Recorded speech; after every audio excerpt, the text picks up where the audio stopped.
This July 4th, as America celebrates its independence, a day of fireworks, freedom, and remembrance, we ask a different kind of question. What if the desperate, defining victory that secured that independence was won by soldiers who shouldn't have been there? What if the only way to save America was to erase yourself from existence? 1777.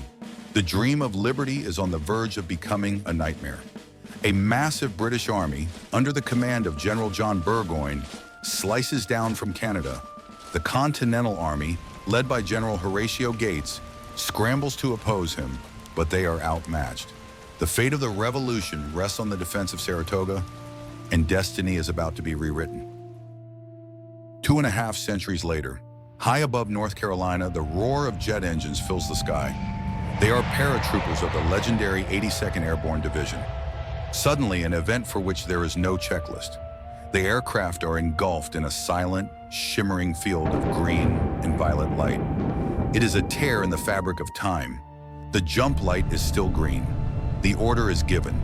The paratroopers leap, descending into an untouched world. As they take in a world without a single trace of their own time, a new, terrifying question begins to form. Have we just jumped out of history itself? As the sun begins to set, a patrol of the 82nd Airborne makes its way toward the lights of the American camp.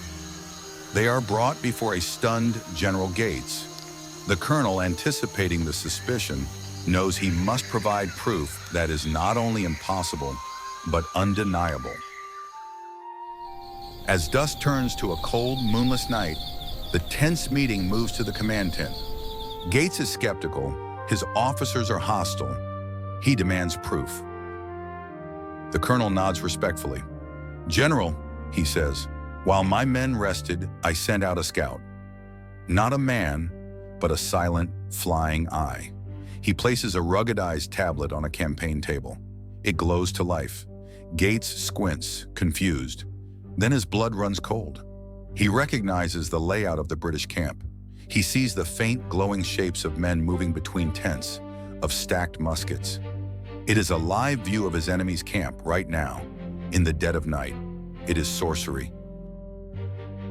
A sleepless night does little to calm the general's racing mind. At dawn, he summons the colonel to a clearing. The sorcery he saw on the tablet was one thing, but he needed to see the steel behind it. "Your spyglass is a marvel," Gates concedes, "but victory is decided by lead and powder. What can your muskets do?" The colonel smiles grimly. "General, we don't use muskets." He gestures to a soldier. "Cover your ears, General." The soldier unleashes a 3-second burst.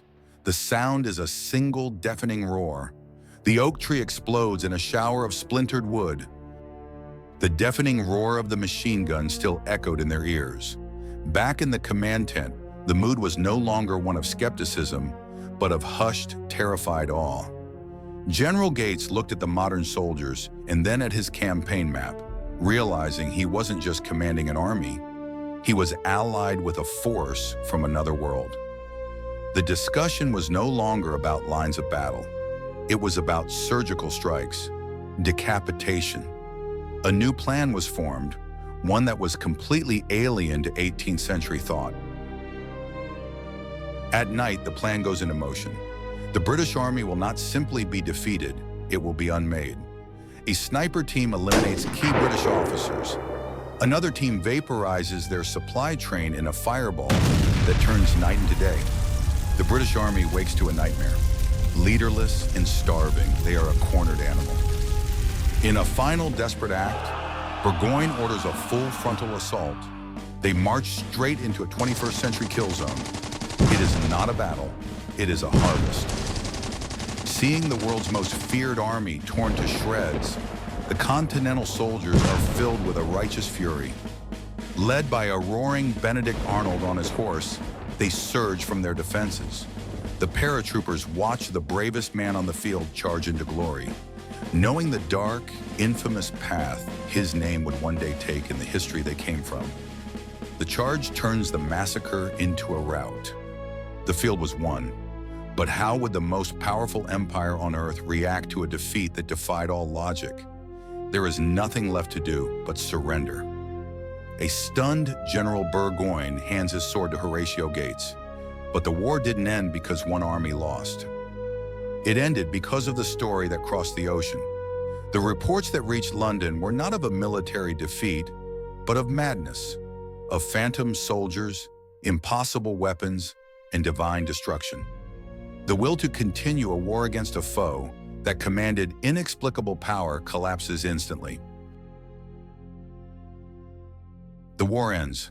The United States is born. For the paratroopers, the mission is over. They are victors, stranded, ghosts in a history they just invented.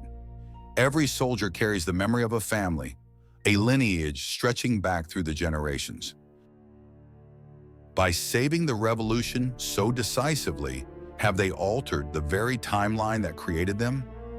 How many of them just erased their own great-great-grandfathers from existence? How many have guaranteed that the families waiting for them in the 21st century will now never be born? They are the ultimate founding fathers who may have just sacrificed their own children to save their ancestors. A question for history and for us. So this Independence Day, when you look at the flag, remember the victory that was, and the impossible tragic victory that might have been. Happy 4th of July. The story of their sacrifice is told, but a new one is just beginning. What happens to the paratroopers stranded in time? And what does President Washington do with their impossible 21st century technology? That's a scenario for another day. Let us know your best theory in the comments below. If you want to explore the fallout of history's greatest what-ifs, subscribe and join us. Thank you for watching.